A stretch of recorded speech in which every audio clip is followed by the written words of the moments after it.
Conjunction, junction, watch that function. I'm gonna get you there if you're very careful. Conjunction, junction, what's your function? I'm going to get you there if you're very careful. Conjunction, Today, junction, what's your function? on this Hercules, we need to make a pin for the governor assembly.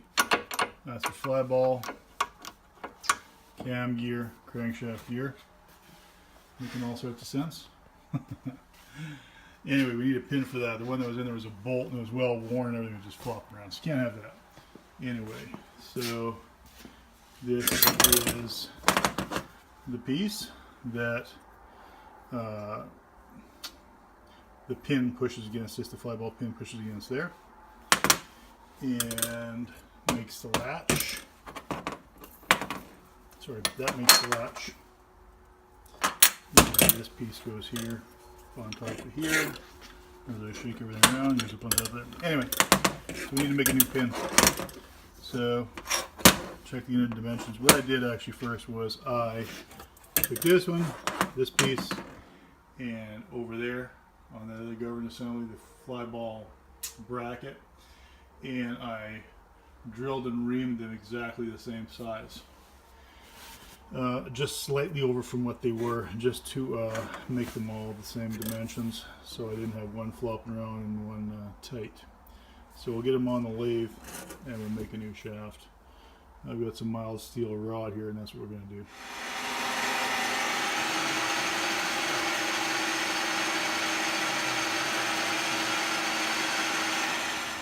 So this is your governor mechanism. You can tell it's me. Look at that finger, huh? Maybe maybe by Christmas. This is your governor mechanism. Governor fly balls. Pushes that rod out. There's a pin and there's also a. I gotta invest in some better lighting one of these days over here. My little engine repair area is kind of lacking.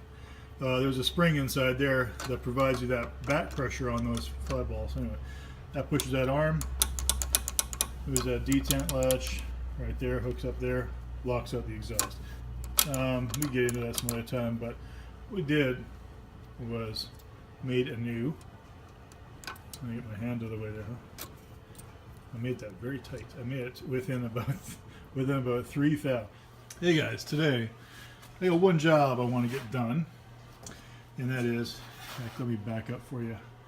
So this is the crank pinion gear. That, can I turn that somewhat? I can't turn it. If you'll notice down in there, I'll just kind of bend you around down there. There's a tooth missing. See how those teeth fit in there? If I don't fix that tooth or I don't repair that pinion gear, all I really ever have is what I've got there, which is one tooth touching, one tooth not, and then which would be the far one over. Oh my God, over here, dark. And if another tooth broke, I would have a very serious problem. The timing would go out. Perhaps another tooth would bust off. There'd be parts flying. So it's just not worth. It's not worth the mayhem that would get caused by not fixing it. So either I will take this. Well, this is the whole thing. I want to take this pinion gear off and either repair it or replace that gear. See if I can find a used one somewhere. These Hercules engines, they weren't all that rare. Matter of fact, there was a whole bunch of different Hercules made them, and then they were jobbered out, different names on them, but same engine. The chore today is to remove that. So I've been soaking this for an awful long time, and I do have a bit of movement in it, which is really good, and it's not totally froze off. But what I would probably have to do is remove that bearing cap, and. Well, I mean, let's face it. If I couldn't get any movement on this, I would remove the bearing cap on both sides. Remove the bearing cap. Back up for you. Remove the bearing caps and remove the crank shaft completely out of the engine, and then I'd have no problem. I could get purchase behind that gear and then pull it off. I probably didn't explain what the pinion gear does. Pinion gear is your transference of power from the crankshaft down to this timing gear, which is too dark, but behind there is a lobe, which is your camshaft lobe. That's your cam gear, onto your governor gear. So that all works in conjunction. and the lobe on that camshaft, cam gear, is what you set your spark by, what you set your exhaust lockout by. It's a pretty important. You hear that chatter there? You know what we got to do there next after we pull that off there and fix that gear is we have to make a new shaft here. That is just way too much play. We fix that up. The whole trick about redoing these old engines, you know, I mean, if you're into paint and prettiness, that's fine. But I'm more interested in mechanical, in the engine being mechanically sound and being able to withstand actually being put under load and not just showing off or sitting there as a static display. So I want my engines to work if they have to work, and to do that they have to be mechanically sound. And there's only one way to do that. You gotta go by it through it piece by piece and address every single issue, and that's it. Anyway, let's get you on the tripod and see if we can pull that off there.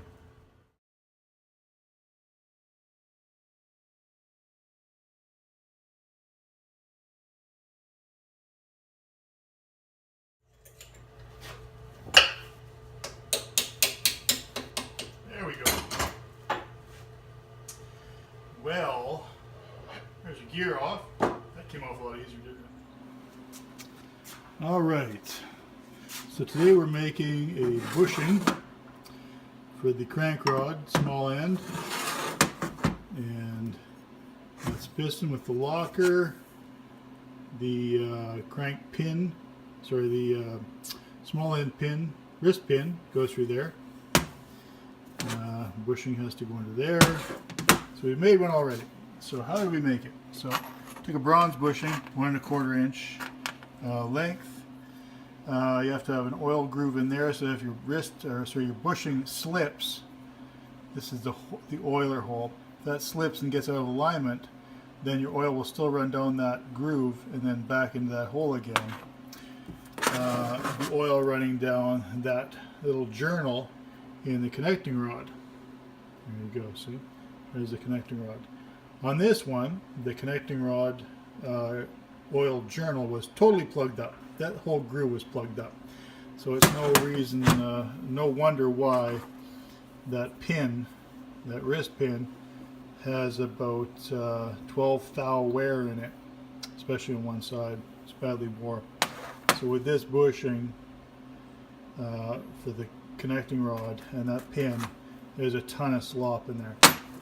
So, and when there's a lot of slop, you hear the piston going clunk, clunk, clunk, clunk, back and forth in the cylinder. This one,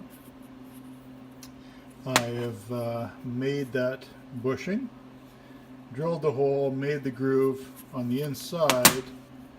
Can you see it there?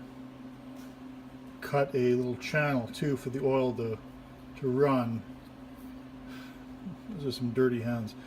For the oil to run in inside there, and it'll spread around inside that bushing.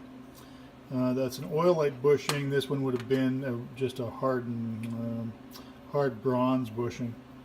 So this one will probably last longer than that hard bronze bushing, just because it's a sintered bushing, and sintered meaning a whole bunch of bronze little particles crushed together and made into a form, and which made this bushing. That's just one solid piece, like a billet piece basically. So anyway, that's ready to go. Made that on the lathe, chamfered the edges, cut the groove, drilled the hole, and that. Same thing with the pin, made the pin in the lathe, drilled a hole. That hole, that corresponds with that locker bolt that's in the piston. Anyway, all that is left to do now is to mate those. So take that, press it into the wrist pin, or to the wrist of the connecting rod, and then reassemble the whole thing back in the piston, and with the connecting rod caps on, that's the end of it. I'm gonna get you there if you're very careful. Conjunction, junction, what's your function? I'm going to get you there if you're